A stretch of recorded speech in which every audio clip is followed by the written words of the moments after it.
Mkuu wa wilaya ya Kongwa mkoani Dodoma, Mheshimiwa Simon Mayeka amewataka wataalamu wa tiba asili na tiba mbadala nchini kuhakikisha wanasajiliwa rasmi pamoja na kusajili dawa wanazozitumia ili kufanya tafiti za kisayansi na kurasimishwa kutumika kwa viwango vilivyokubalika kisheria. Wito huo umetolewa wakati akifungua mafunzo ya Chama cha Waganga wa Tiba Asili Tanzania TAMESOT yaliyofanyika Kibaigwa wilayani Kongwa, yakilenga kuwajengea uwezo wataalamu hao katika utoaji wa huduma zao bora za kiafya. Sayansi na teknolojia tunatamani ifike mahala hata hizi dawa hizi ambazo mnamfungia mtu ziwe kwenye kifungashio kabisa, kwa sababu vifungashio vinapatikana, lakini dawa zenu ziwe kwenye zisajiliwe, zifanyiwe utafiti, na ikiwezekana, sijui kama mna magrupu yale, sijajua kama mna siri kiasi gani, lakini ikiwezekana ugonjwa unawezaje kumshinda mtu wakati umma wote huu wa waganga? Yaani kuna ugonjwa gani ambao wewe unakatiza kwenye tiba mbadala? Wote kabisa mnaushindwa. Lakini mkiwa na sehemu ya kufanya utafiti na kupeana maarifa, hakuna ugonjwa ambao unaweza ukakatiza. Hakuna. Na ni magonjwa mangapi nikiwauliza yameshindikana hospitali lakini yamewezekana kwenye tiba mbadala? Mengi. Kwa hiyo nyinyi mkijidharau, mmejidharau wenyewe. Ni mazingira ambayo mnayatengeneza wenyewe. Lakini mkijiheshimisha, mmejiheshimisha wenyewe. Mheshimiwa Mayeka amesema kuwa hatua hiyo wataalamu hao kusajiliwa na kushirikiana kwa karibu na serikali itawasaidia kutatua changamoto mbalimbali wanazokabiliana nazo, huku akiwataka pia kushiriki katika kampeni za utunzaji wa mazingira kwa kupanda miti katika maeneo yao na sehemu zenye mahitaji makubwa ya uhifadhi wa mazingira. Lakini msibaki hivyo, msibaki kuwalalamikia tu watendaji. Muingie pia kwenye kuwashauri kwenye utunzaji wa mazingira. Mkiwa mnashirikishwa kwenye vikao mbalimbali vya hasa mipango ya matumizi bora ya ardhi, kwamba eneo hili tutunze kama msitu na ninyi mwe wa kwanza kuutunza, hii itawapa heshima kubwa sana. Kwa hiyo ndugu zangu, mtakapokuwa mnafanya vikao kama hivi mwaka mwingine, kabla hamjafanya hivi vikao, naona vikao vyenu vinachukua muda kama hii, mtakaa muda gani? Naona wiki mbili. Wiki mbili hii ingetosha kutoa siku moja au mbili mkafanya jambo, taifa zima likajua kuna waganga wa tiba mbadala wako sehemu fulani. Hivi tunavyoongea hapa watajua sawa, kwa sababu kuna vyombo vya habari, lakini wataichukulia uzito mdogo. Hebu niwaulize, kwa mfano kwenye wiki hizi mbili mngelikuwa tumejipanga, tumejiandaa, tukawa na kupanda miti, tukapanda miti 2000 tu. Miti 2000 sio mchezo. Na vyombo vya habari vikaonyesha kikao cha waganga wa tiba asilia, tiba mbadala, wamepanda miti na mkatoa kauli na maazimio ya kutunza mazingira. Kesho na kesho kutwa mkienda benki ya CRDB, benki ya NMB, sijui taasisi gani, mkawaambia mwaka kesho tuna kikao mahali fulani, tunaomba tusaidie miti 1000. Hawezi kukataa, kwa sababu waliona, na hakuna ambaye atapingana ninyi kwenye jambo la mazingira. Ndugu zangu, hicho nilichowaambia mkikifanyia kazi kitawasaidia. Kwa upande wake mkuu wa TAMESO Taifa, Dr. Lucas Mlipu, amesema mafunzo hayo yameandaliwa kwa lengo la kuwajengea uwezo wanachama kuhusu masuala mbalimbali ya kitaaluma, kisheria na miongozo ya utoaji huduma za tiba asili kwa kushirikiana na wizara na taasisi za serikali ikiwemo Wizara ya Afya. Ndugu mtangazaji, ni kifupi cha maneno ya Traditional and Alternative Medicine Society of Tanzania, kwa maana ya Chama cha Waganga wa Tiba Mbadala Tanzania. Yeah. Labda lengo la kukutana hapa ni nini?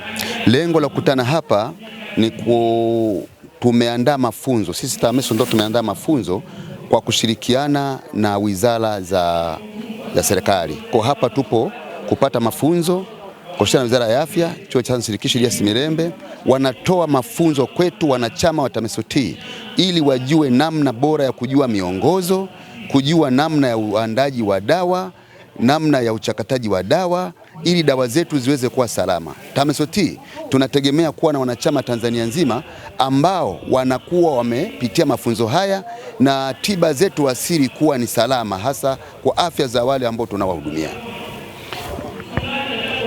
Tiba yenu mara nyingi inategemea miti ya asili. Tujue kwa sasa hali ya upatikanaji wa dawa ukoje? Kwa kweli hali ya upatikanaji wa dawa kwa sasa hivi mazingira yanakuwa si rafiki, kwa sababu ukizingatia mapori, sisi tunategemea ile misitu, lakini misitu mingi imeisha kabisa, na serikali sipoliangalia sana hili la kuhifadhi mazingira, baadaye tutakosa huduma hizi kwa sababu zinakuwa zimehama, ziko mbali. Mfano hapa tupo Kongwa Kibaigwa, hata ulivyotoka kule na mazingira yaliyo mengi yamekuwa ni hakuna miti kabisa, tofauti na kipindi cha nyuma. Kipindi cha nyuma mgonjwa anakuja lakini bado sijaandaa dawa, ina maana kisha kuja anajua shida yake, nazunguka tu hapo nyuma na chimba dawa na mhudumia anapona. Lakini kwa sasa hivi inakuwa ni ngumu, kwa sababu lazima nimpangie siku, kama hizo dawa hazipo nisafiri kutoka hapa kwenda kilomita nyingi sana kupata hizo dawa. Kwa hiyo kiuhalisia hali ya upatikanaji wa dawa unakuwa ni mgumu na tuathiri sisi kama wataalamu wa tiba asili. Naye mwenyekiti wa TAMESO Taifa Dr. Majukano Mahungu amesema maelekezo yaliyotolewa na mkuu wa wilaya kuhusu uhifadhi wa mazingira yamegusa eneo muhimu linalohitaji ushiriki wa kila mwananchi, akisisitiza umuhimu wa kulinda misitu na kuongeza juhudi za upandaji miti ili kukabiliana na uharibifu wa mazingira. Mkuu wa wilaya amejaribu kusema tupande miti, na kweli mkuu wa wilaya ametugusa sana sisi wa tiba asili, na kweli misitu imepotea. Lakini misitu hii kupotea kwake ni swala mambo mawili makubwa. Swala la kwanza ni mambo ya kuvunwa mikaa, lakini swala la pili kuna waganga ambao wanauza dawa. Unajua kuna muuza dawa, kuna mganga wa kutibu asili. Wauza dawa wenyewe wanaenda kung'oa wote mti na kwenda kuusaga inakuwa dawa. Sasa miti inapotea kwa mazingira hayo. Lakini hata tukijitahidi kuipanda hii misitu, sawa, inaweza kamea mingi sana, lakini ulinzi wake ndio unakosekana, ulinzi wa kuilinda hii miti. Kwa sababu ninavyoona hata kuanzia miaka ya nyuma inalindwa misitu. Naweza nikatolea mfano pori letu la Geita lilikuwa na msitu mkubwa sana, lakini leo ukifika pale unamwona mtu hatua hata mita hata 500. Lakini zamani ilikuwa mita 5 tu huwezi kumuona kwa sababu ya msitu. Nina imani mimi kama mwenyekiti wa waganga taifa wa TAMESO, ulinzi ni mchache kwa kuilinda misitu. Wizara ya Maliasili na Utalii, wizara ya msitu, nilikuwa napendekeza sana kuiomba serikali, misitu hii ni ya muhimu sana, sio leo tu, mpaka kijazi kinachokuja. Tunahamasishwa kupanda sawa, lakini tusipoilinda misitu hii itapotea. Katika mkutano huo, mjumbe wa TAMESO T Musa Daudi amesema miongoni mwa masuala yaliyowasilishwa ni changamoto zinazowakabili wataalamu wa tiba asili, hususan katika mchakato wa usajili na urasimishaji wa shughuli zao nchini. Nitaweza kuwasilisha changamoto ambayo ikiwa mojawapo inasumbua kwa baadhi ya watabibu hapa Tanzania, kwa maana ya wataalamu wa tiba asili, hasa wanapokuwa katika harakati ya kupata usajili, kwa sababu sheria za tiba asili kwa sasa zimekuwa kidogo umebadilisha sera. Wanahitaji angalau kuwepo na ushahidi kutoka ofisi ya eneo husika, aidha kijiji au kata, kwa maana ya kwamba kuwepo na barua ya utambulisho kama mtasari kwa ajili ya kuidhinisha kwamba kweli baraza hili linathibitisha kumsajili huyu. Ni kwa sababu ana taarifa ya barua ambayo imeandaliwa na mtasari kutoka ofisi ya afisa mtendaji au mwenyekiti wa kijiji. Naye mmoja wa washiriki wa mafunzo hayo, Halima Pastori, amesema elimu hiyo imetolewa itawasaidia kuboresha huduma wanazozitoa kwa wananchi, huku akiwahimiza wataalamu ambao bado hawajasajiliwa kutumia fursa hiyo ili kufanya kazi. Mafunzo tunayoyapata yanatujengea uelewa wa kujua tunachokifanya, kazi zetu tujisimamie namna gani, serikali inatuelekeza nini, tunapata miongozo namna gani tujisajili, na inatusaidia kupata uelewa wa kuwa wazi. Maana ukifanya kazi zako umesajiliwa, unajielewa, una elimu yako ya kutosha, unakuwa huru katika kazi yako unayoifanya.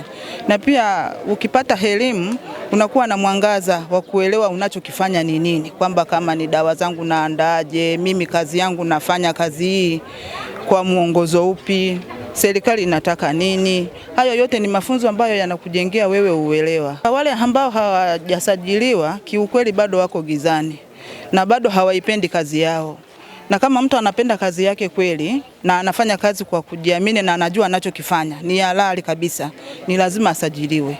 Ukisajiliwa unakuwa huru, unakuwa na uhakika wa kufanya kazi zako vizuri. Mafunzo hayo ya TAMESOT yamewakutanisha wataalamu mbalimbali wa tiba asili kutoka maeneo mbalimbali Tanzania, huku akilenga kuimarisha taaluma ya tiba asili na kuongeza masuala ya usajili pamoja na kuimarisha ushirikiano kati ya wataalamu hao na serikali. Nikiripoti kutoka Kibaigwa, Kongwa, langu jina ni Anwar Shaban, Dodoma TV.